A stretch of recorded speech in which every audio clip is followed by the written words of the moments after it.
Taranithoi Rakshuba Assembly Session Gi Mari Rakshuba Monsoon Session Haivatare Government Tangkuma Panda Pangani Haidna Mayamna Hena Sukangbirabani How she Sinadine Ejon Dagi Prologue Tokibadagi Masana constitutional mandatory ni masi rule of business aduga conduct of rule of procedure or conduct of business ki matung inna koi how she prologue tawragadi governor na how she somon tawbigadabani haibasi mayamna phamgadaba session dugi nimitara mangani watling ida how she somon tawgadaba kaubigadabani haibasi madu Governor na somon tawkre Labour government sina cabinet decision lorga moigi on the advice of the government haibatare cabinet decision lorga tang kunma panda somon tawbiyo haina kawre dubo khoina hana thengna jarakpa haibatare ko hana how she khoina tawningbada tawba yadaba Rule of procedure and conduct of business and how she tongan rule amal laibase. Mashi akoigi last session to the laiba tangkuma panda pangado session si tang Tataruki manunga pangadawa. The Tataruki manunga pangada was the Norman session haibama, emergency session haibama. Are they short notice Tauraga Hamdayadava? How she prologue Tauram Dragadi, Sinadai, adjourn Tauragadi, speaker anytime, Kongbay Matam de Kawayev. The house she Sinadai, adjourn Tauraga, prologue Governargi Ayab, Yarga house she prologue Tauragadi, Governor Somon Taudradi Adre, Governor Somon Taubatargadi, clear 15 days, session Pangadaba, Numitu, Numitra Mani Watlingida. Kaubigadamni Madugi rule dumushu mayam hena Kangbirabani Handan Junganarabani Maduma violet tore Madu violet torabanina adugi consequences ta honorable members ingi right haibatare any public interest ta question hangniba various department mayam aduga ziklaiba state governments gi failure mayam singse praja singna khangninggani aba sungsoi soidna Madu question hang batargadi clear 10 days session question hangado even numitugi numitarani waling da honorable member singshina question to pishan dragati madu assembly na madu reject tawaya maram de 10 days father banina akoi madugi answer gi prepare tawna matam si leitre haina sigumba mayam jingsi loina ba violate tawdana rule si matang violate tawra abanina ultimately honorable members ingi right haibidi prajagi right se deprive tawre government sina deprive tawba haibidi right si loina mat leba democracy chatpalai pa amada praja singna sarkar ge against kamtegi wanate ko lairiba opposition members sing sina Praja singge interest ng aktani public interest ng aktani ako'y kanaso lanay nungay na daw kanaso layo na ti. Ado sarkar amana tawning bada rule yeng draba law yeng draba sarkar dul lay hay bagi karay to no what is the meaning of government lay hay bagi karay to no ado nani ay matang siday da ay yam nangangja ningde madudi ngangna bada yam nangang yam lay kre India ki top court na lairiba government se mashi law and order se total failure were constitutional machineries mayam sing se total breakdown tawre hai bse sidagi hena hainingai si kari lairige ba mashi lairiba double engine government lairiba state government sida nate ko Ada center the Paliba Congress Akanogi BJP government do अदुसु याउना नोई करी तौ लेरी मणिपुर हाइबा state सिदा law in order से total failure होइरे total fail होइरे constitution machinery मैम से लोइना ब्रेक डाउन तौरे on top of that ngarang da supreme court na me gi tang ahum de gi hawra ngasi bawda thokriba thodok ma thok mayam sing se supreme court na monitor torga masi CBI gi investigation team amata case transfer tawriba se sidai da hoi moina budi maram pi Guwahati high court ta transfer tawgadabani haidra maram budi pi karigino haibabu masidai da Singi mi sakhi sawon piba lakadawa Delhi da Sida Manipur High Court lakadawa law and order ga mari leinaba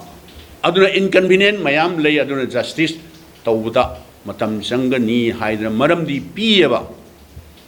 adagi amasu internet se barabar available woide wifi si woide Manipur da ado moidi time bound da supreme court hari sidi tha taruki manungda investigation report si pirakadabani haibane sigi mayam singse masi yengurabadi top court India ge top court supreme court na haigi waji karai damu appeal setkadori loirabane ba masi pura loirabane aina lakshan ningibdi ngasi si tang kunma pandagi haugadaba monsoon session haibtare masidai da ai business advisory si mayam hena khangbirabani tang kumapande haugador se masida kari agenda da khanan nainagadoribano Manipur da mai sai bise masigi matang da Manipuri praja sing na hena khangningadoba issues kayama khanan nainagadaba adugi business to madugi advisory committee ki meeting ne ai member ama woijai hojikta madugi business advisory committee ki meeting do yaururaga thorpaneba only one day Laiba September ki tang ani se sigi mamang da phamhodragadi tha last session du dagi tha taruk se sigi manung si he cross the hitardi constitutional crisis lakra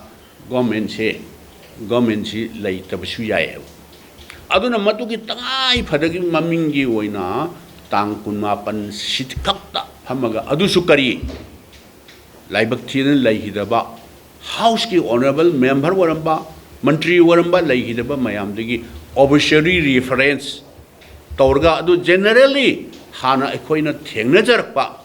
experience ta haiba tarene obituary reference tawrta di atai business si kaya paikhat kan dieba adu wargadi maming khaktagi oina phamga tore adu as a member ama oina isu business advisory committee ki member oina suggestion tawje Hojik Manipur gi aikhoina haibji government gi against hai gi haibana te Manipur da laiba praja sing hojik Manipur da amukta thoki deba unprecedented incident se hojik phauda tha ahum farka dorba si phauda nomai kamna banne baba hana ba lepta ba tawri maung se matung da su thorok tabu oisno hana su umta thokidri adu masi pumna maksing se masi khana nainana ba aina suggestion tawjabane Numit mangani dadi at least numit mangani dadi phamsi karino opposition akoi mi yam basunate akoi mi mari manga dani sina any public issue hujik laiba loina order oiba yai asi ana yauba yai tawriba mayam singsi masi Manipur gi praja singna su khangningadaba taningadaba masi gi tanja question hangnana ba or natragana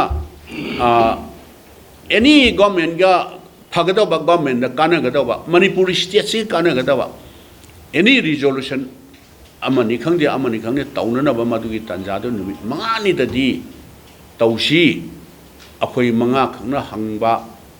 question oiba yai any ama oiba yai madu noi government gi side gi phajana one by one phajana semto aba clarify toraba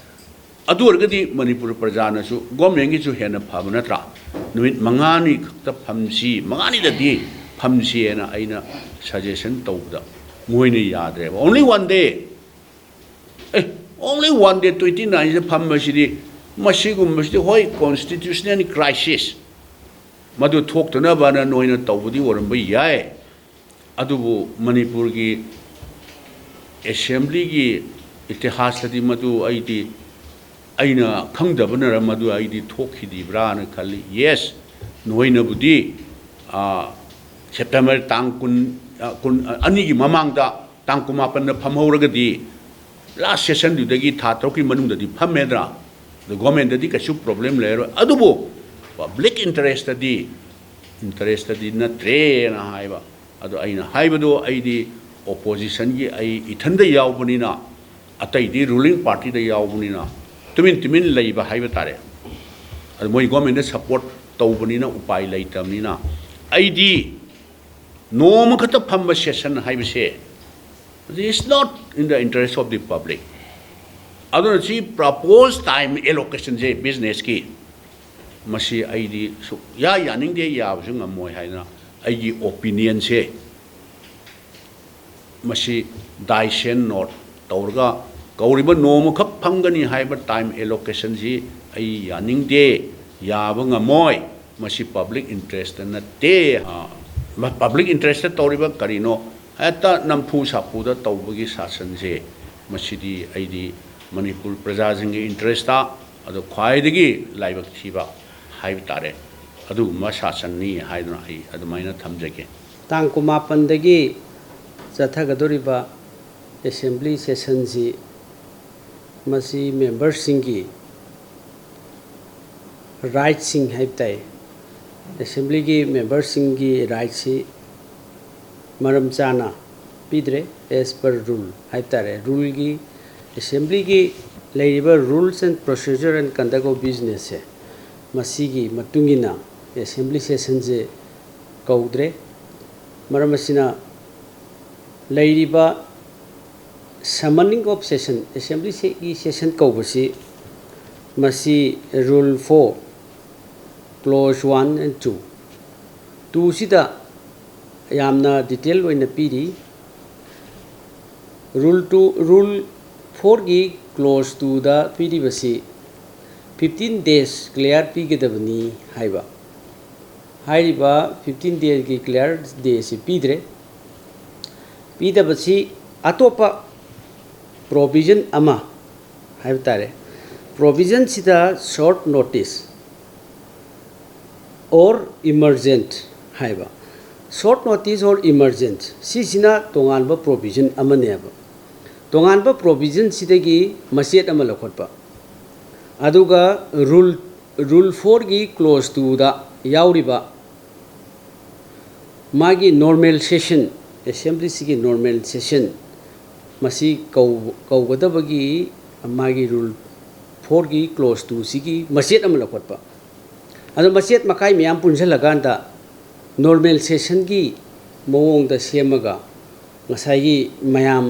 rule singsi phajana akhoi yeng daba khota badadi normal assembly session ni haina di odum ugadaba aduna hujik laibasi hairiba rule 4 gi summoning of the assembly session je masi phajana kairaba aduna masi adi members singna hangadaba masi gi rights questions mayam adagi akhoi resolution move tawgadaba private resolution move boiro adagi star question boiro and star question boiro haide bising sigi masigi khudong chaba sing siti member da pidaba aduna member sing sigi right mayam sing si hangbagi question sing si deprive tawraba aduna hujik leiba notice se masi tang kunma thoi da thoe aduga tang kunma pan da tawni haibaniaba aduragadi numit nipani khak phangeba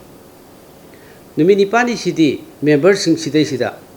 question gi preparation tawba hangbagi leiba kholiba mayam sing sidi is totally against the rule lakhre aduna star question or un star question ji hangba taragadi 10 days clear day 10 days clear akhoi gi matam ji phangadaba members singa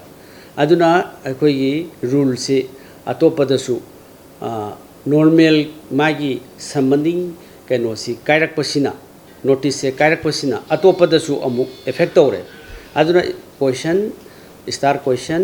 and star question mayam assembly member mayam jina sem saduna hangadaba matamju amuk phangaktaba aduna di ngasai gi governor honorable governor na kauriba मागी notice मागी orders मक्ति मसी अखोगी normal session की type ता अमु कौबा हाने की normal session कौबगी constitution की provision ती अधुम कौबा but मतम पीरिबना only अखोगी short notice और इमर्जेंट अदगी और स्पेशल सेशन की पार्ट टू प्रोविजन दुदगी लोखलगा तौबा अदुना ngасai की पोस्ट से पूरा मिक्सअप तौबा रूल माई मागी तोंगान तोंगाना सेंगना रूल तौगदबा मागी रूल की मतुंग तौगदबि तौदबा अदुना मेंबर सिंग सिगी राइट सिमा टोटली अखोई डिप्राइव तौरे अखोई मतपीरे अदुना मसी सेशन जे फंबदा अखोइना मणिपुर की लेरिबा इशू तोंगान तोंगानबा डिस्ट्रिक्ट सिंग द थोइबा वायलेंस अदगी तोंगान तोंगानबा अदगी मिशी मिनागी अदगी युम कई मई चाकपगी अदगी तोंगान तोंगानबा हुजिक डिस्प्लेस पर्सन मैम जिंगसी लेरिसिगी ममुत ताना खनगदबसे मसी मेंबर सिंगना मतम से अखोई फंगद्रबा अदुना मरमुरकादा मसी रूल सिगी वांगमदा थबक तौरपनिना अखोई ngasi अखोई पार्टी की सिगी मसी यामना नुंगाइतबा अखोई कांग्रेस पार्टी ना हाइरिबा रूल की वांगमदा थबक तौबसिगी मसीगी दमक्ता अमसुंग मसिना नुंगाइते अमसुंग कोंडेम तौई अदगी डेमोक्रेसी से अखोई मसी खुंगाउनरे अदुना मरम मोरकांदा मसी अखोई अथुबा ngasi हयेंसिदा अखोई पार्टी की फिरेप अमा अखोई थुना असागी असेंबली सिनियम चुमना तौदबगी फिरेप अमा अखोई थुना लाउथोनबा अखोई रेडी दे लेरे